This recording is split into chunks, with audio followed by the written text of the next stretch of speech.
Welcome to Misconnections. This is Mark Moroso with the always beautiful Jenny Chen. Thanks, Mark. No problem. And we are here with a very cool guest. I like to personally say cool because he is my teacher and coach. Jim Roselando is a coach of Qigong, which, if you're familiar with the show, I came on a few months ago to talk about Qigong. Yes. That's how this all got started. Yep. But I asked, go ahead and say hi, Jim. How you doing, everyone? I asked Jim to come on the show because I see him once a week, every Monday nights at MIT. He does a free class for Qigong. So I asked him to come on the show and promote it. And we got some questions for you, Jim, because I'm sure everyone's eager to find out what Qigong is. I'm ready. Fire away. So why don't you tell us what Qigong is in your own words? Qigong, if you think about it, the word Qi is a form of energy. Gong means work. So it's actually a form of energy cultivation. So through still exercises, you can cultivate, balance, and smooth the energy flow within your body. Okay, so what is the general purpose or end result that you're trying to get from it? It'll be a smooth flow of energy through the whole body. So the Dan Tien will be robust, the meridians will be flowing smoothly.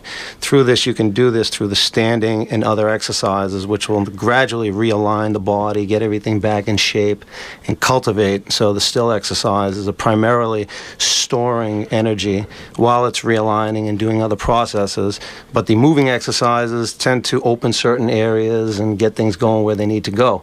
So you can stand there, be still, and cultivate the mind, the body, the breathing, without doing anything, just relaxing. Now, Jenny, I asked you to come with me to Qigong last week. You had never been. Never. Why don't you tell us a little about your experience with Qigong? I didn't expect to be moving so little. No, because I thought it was more...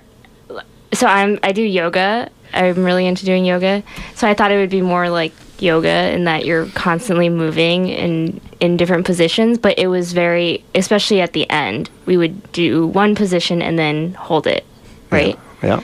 And Jim, you came over, while we were doing this, you came over and you were trying to, give me tips on how to do it correctly, and you were saying, relax your belly and breathe, what did you say? Small breaths. You don't want to be taking these huge which you kind of do in yoga, which sounds easy and trivial, but it was surprisingly hard. My mind would kind of wander, and then I would come back and I would realize that I was totally, tightening my abs up and just breathing really hard, I think, because I didn't know what to do, and it was kind of, the stillness was kind of stressing me out, and then I'd have to come back and be like, okay, relax, and don't breathe so deeply, try to be okay with it. So it was interesting. I liked it. I liked the experience. Yeah, it's a wonderful process. The first time I did it, I stood still, and then 10 minutes into it, I started shaking, and I'm tense, and I said, wow, why is this? I couldn't figure it out. Mm-hmm. And I invested a little bit of time into it every day.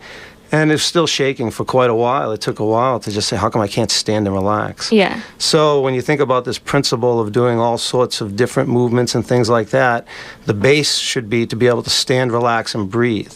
If you can stand, relax, and breathe, then you can start doing other things more relaxed. So I studied right into the root of it, which was the standing postures. Mm-hmm. And it's truly amazing. Yeah, very challenging. And is it just practice that now you're more able to do it, or did you have some kind of epiphany at some point? No, it takes time. I mean, the more you invest into it, the more you'll get out of it. You have to practice about 20 minutes a day minimum, standing still, and gradually you'll start to feel results. Yeah. And within 2 weeks, you'll notice your body starting to feel better. You're more aware of your posture. You're relaxing a little bit more, because the breathing exercises alone will help meditate and quiet the mind, while at the same time, when you stand up and you bring awareness to the posture and you relax, this loosens up the joints and opens up the skeleton and everything, and so it'll realign. So it's a game of awareness and self-awareness. Right, totally. Do you think that the whole idea of meditation and standing still and controlling your breathing is sort of counteractive to everyone's everyday lives, which it consists of constantly running around, 5 things in the mind at once, and never having the ability to focus? Do you feel because I asked you because I always felt like that, is in some ways Qigong a level of focus that takes you away from the rest of the crazy world outside. I don't look at it like that. What I think of it as is right now it took many years of your daily lives to get up to your current frequency.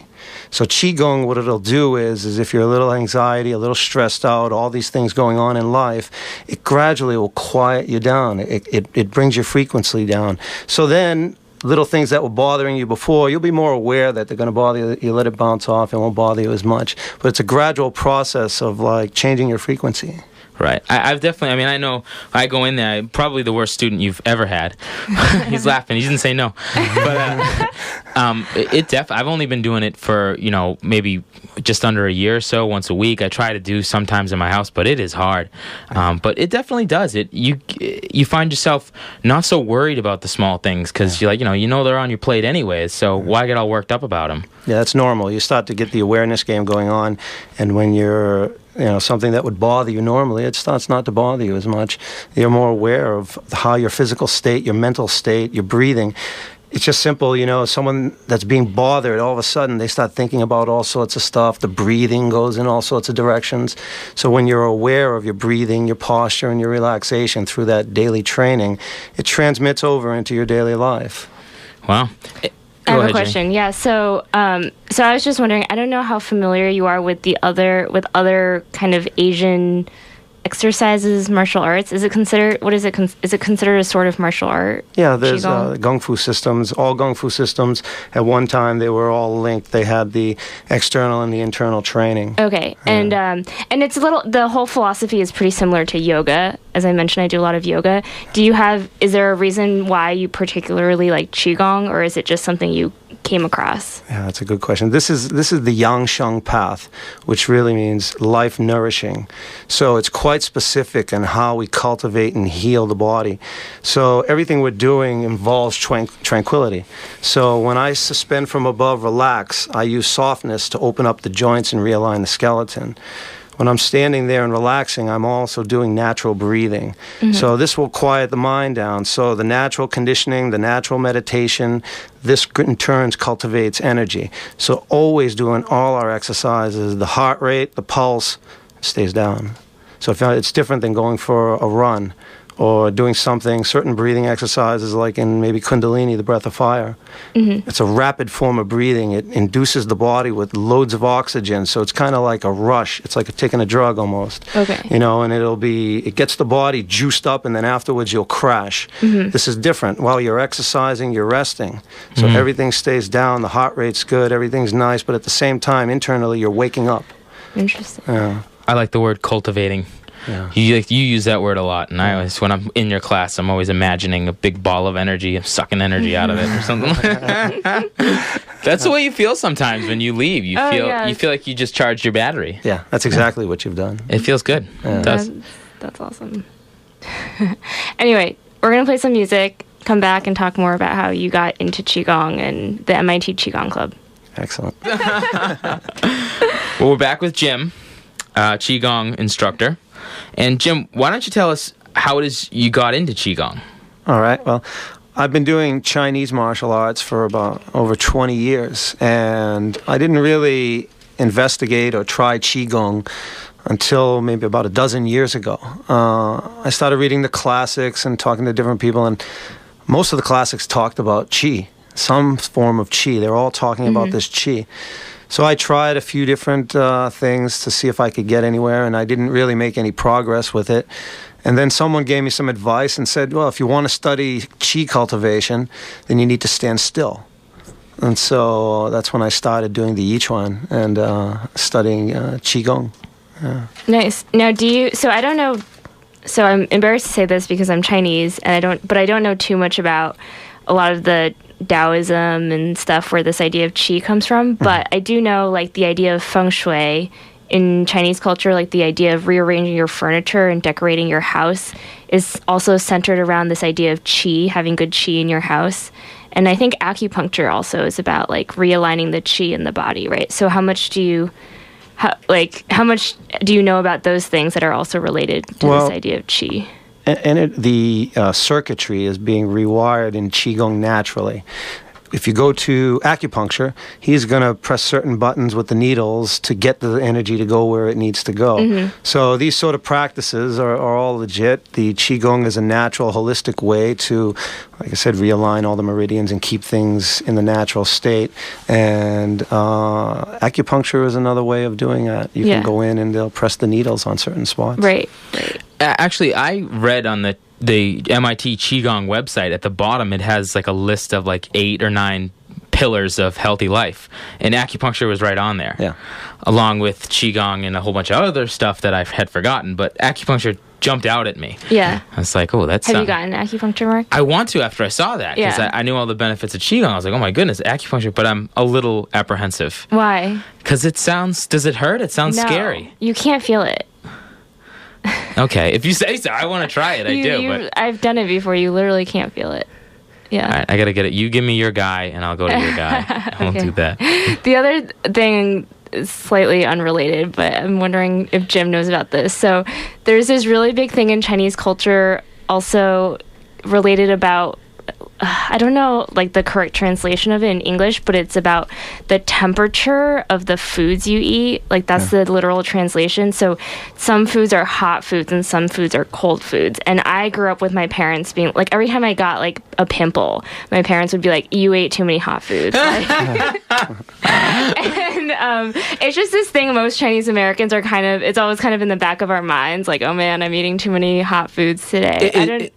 Is eating too much cold food bad, or is like all the balance all them? the bad stuff is usually a hot food. So greasy stuff are hot foods. So it's hard to eat too many cold foods, but it's easy to eat too many. Because like foods. apples and carrots are cold. I don't know what they and they're really fall good for under, you. but some fruits are hot. I don't know how they decided. But I don't know, Jim, if you've come across that at all in like your research into Chinese culture and martial arts. Yeah, that's not my area of study, but yeah, there is truth. A lot of Qigong guys will not eat spicy food, especially even Qigong guy. If you see someone who's a legitimate Qigong practitioner, you'll never see them drink a cold drink. Why? Chinese people are super against that. Always they drink gansoi or warm water. Or they will, if you drink a cold, your body temperature is 98.6. Right, so warm water. Yeah, right. If you drink cold water, it shocks the body, drops the temperature, forces the body to have to work harder to get back energy. up back to your normal rate. Right. So they'll never drink cold drinks like that. Yeah. Keep the body so warm. it literally takes energy out of you to drink ice cold water. It's causing the body to go into a little bit of shock, and then it has to use energy to get back to normal. Very interesting. Yeah. No, if you go to China and because I grew up here, I love, especially if it's a hot summer day, I love drinking a nice glass of cold water. And in China, where my family's from, it's so hot. And if I go into a restaurant and order a glass of cold water, they just look at me like I'm crazy. Are you crazy? They just think it's weird. Yeah, well, that's another thing that Qigong kind of like opened my eyes to, is like all this sort of Eastern way of thinking that like just doesn't exist over here. No, it's a little different. Yeah, who's ever heard of that? Don't drink cold water on a hot day. That makes no sense to us. But like you're saying, if it's warmer, your body accepts it faster because it doesn't have to work to warm it up to your body temperature. Yeah. So you actually hydrate probably quicker if you're drinking lukewarm water. Yeah, I would imagine. So Qigong. Now you were saying earlier. Well, I was telling Jenny anyways that you are a master fighter. No, that's not this true. guy, he's modest. That's not true. He's modest. But this guy can kill you with a napkin. And there's a lot of fighters in your class. How synonymous is Qigong with martial arts? How important is it to martial arts? And I only ask because everyone has this conception about Qigong that it's like, for like, I don't know, old people or like people that can't move a lot. So what is the relation? It's always been part of it, but a lot of the modern practitioners solely focus on the external and the self-defense and things like that. But it is a big part of it because it helps loosen the body, center the breathing, and this affects your balance and your dynamics. So when you practice the breathing exercises and you're loosening up the body, it gets you into what they call like the fourth stage of the force and momentum stages. So you learn how to balance force and momentum and things like that. So you're not just an external fighter, and external arts are fine, and what it's doing is though certain of these they're depleting you, so you're going to be depleted as you're exercising. So if you don't do the Qigong, it doesn't help keep the body balanced. You know, so you need to do Qigong when you're doing fighting, or you need to do yoga while you're a fighter and things like that, because it's very important to keep the body from cramping up. It needs to be loose, and otherwise you'll get injuries.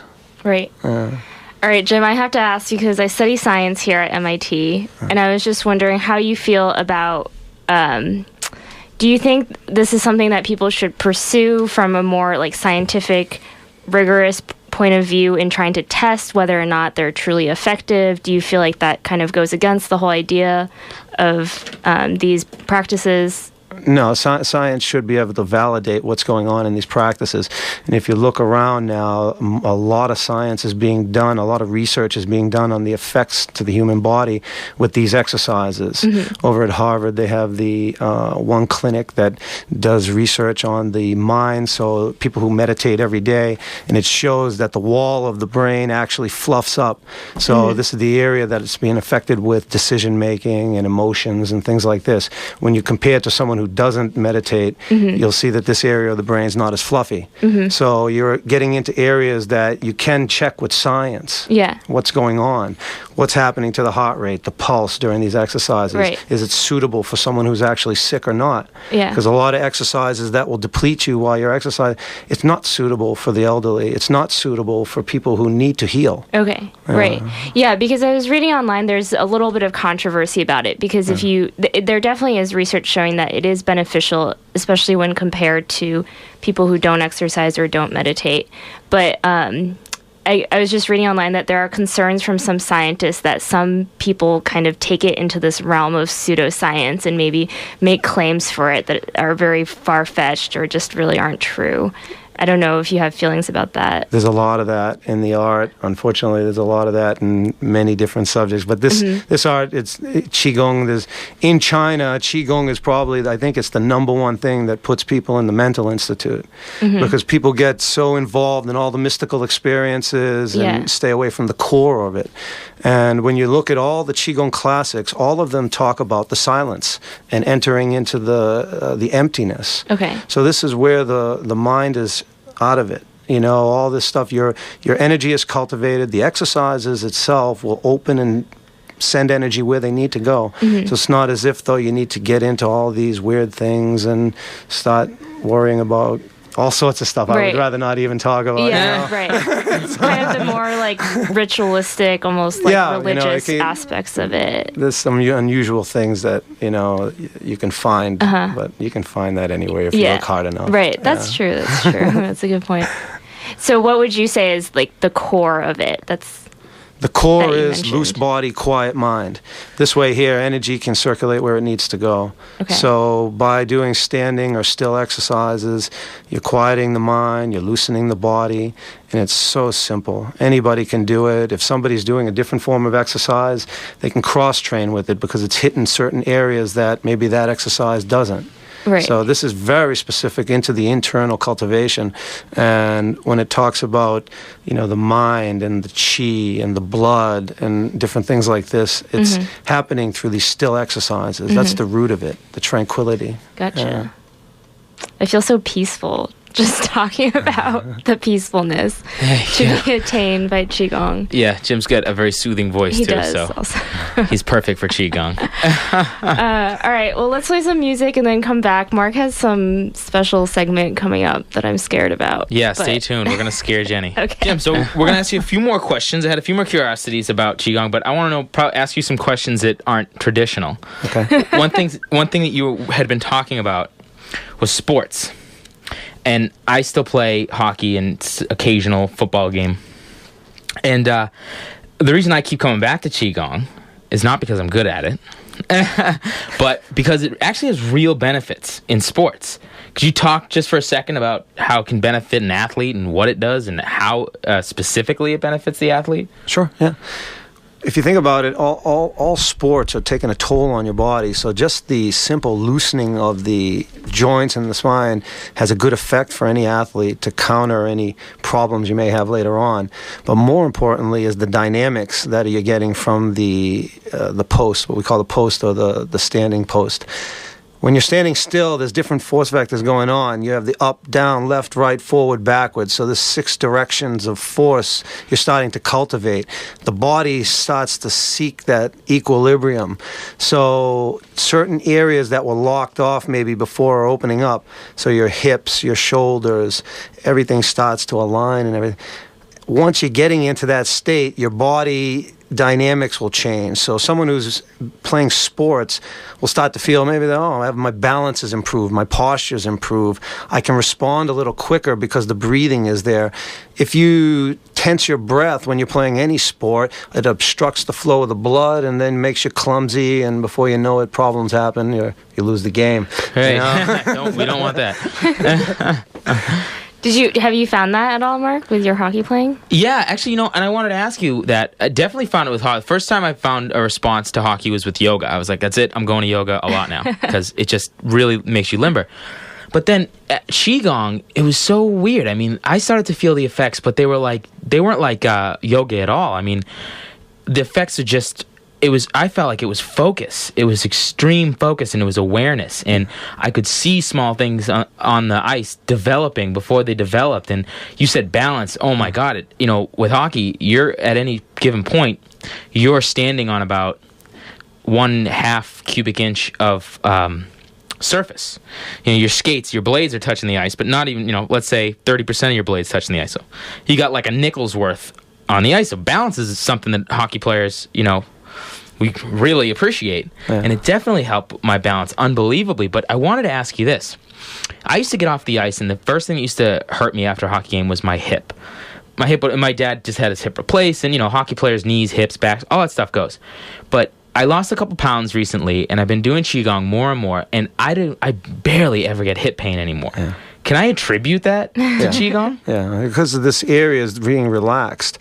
When you're doing your lower abdominal breathing, you're relaxing the lower area. Your whole body's relaxed. Like we say, the skin and muscle hangs off the bones when you're standing up. You're very loose. This area in particular is because we're targeting it with those exercises at the end that go from the lower half down, the leg exercises. But when you're breathing from this area, it's relaxing this whole spot. So you're not going to have that cramped off area. People who get very deep into it, when a woman is pregnant, the pelvic girdle area, it dissolves and that area floats. Mm-hmm. Well, Qigong people target this area just so you can open the area so it'll float down there, just so the breathing can sink down and you won't have any blockage. Is it good for pregnant women? I mean, is it recommended? Does it help with giving birth? Or I've never studied it. I can't tell you. I've never given birth. I want to know. Yeah. I have Can I say a nerdy fact about the hips that I know? I'm dying to hear this dirty fact about the hips. Okay, no, because I study evolution. That's my thing. And actually, so the human hips, they haven't fully adapted to us walking on 2 legs yet. Wow. And that's why they give us so many issues. That's why so many people end up getting hip replacements, because it's not exactly perfect for walking on 2 legs.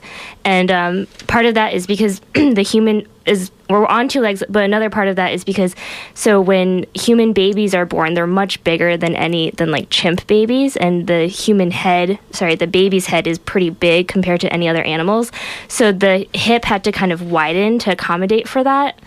And that widening hasn't exactly most things you hear about the human body, it's evolved to this perfection, but the human hip is one of those things that actually hasn't yet. And that's just because we've only been walking upright.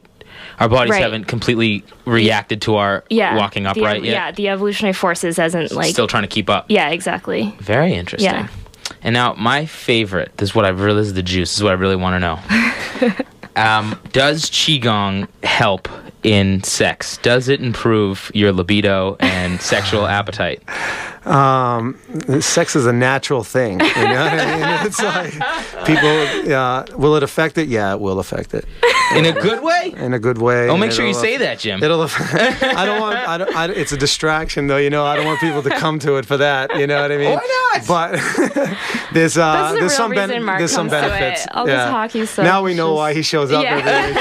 Hockey.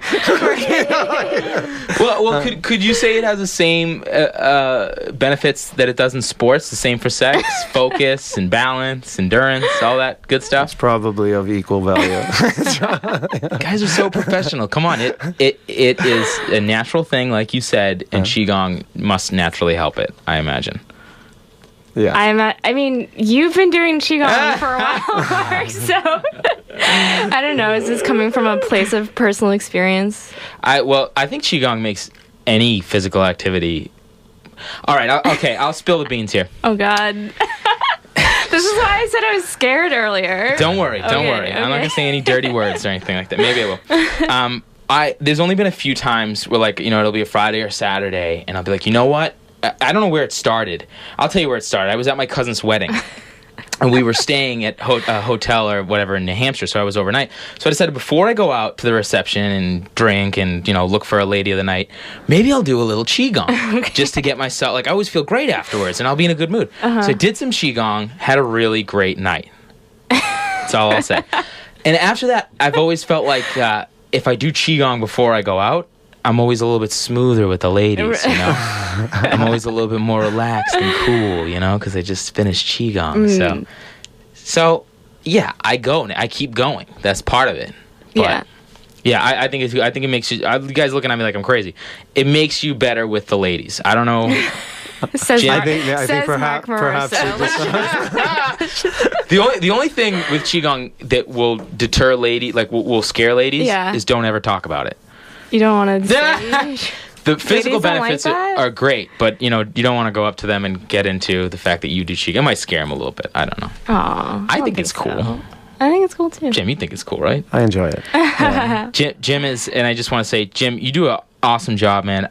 Ever since I came to your class, I had nothing but great results.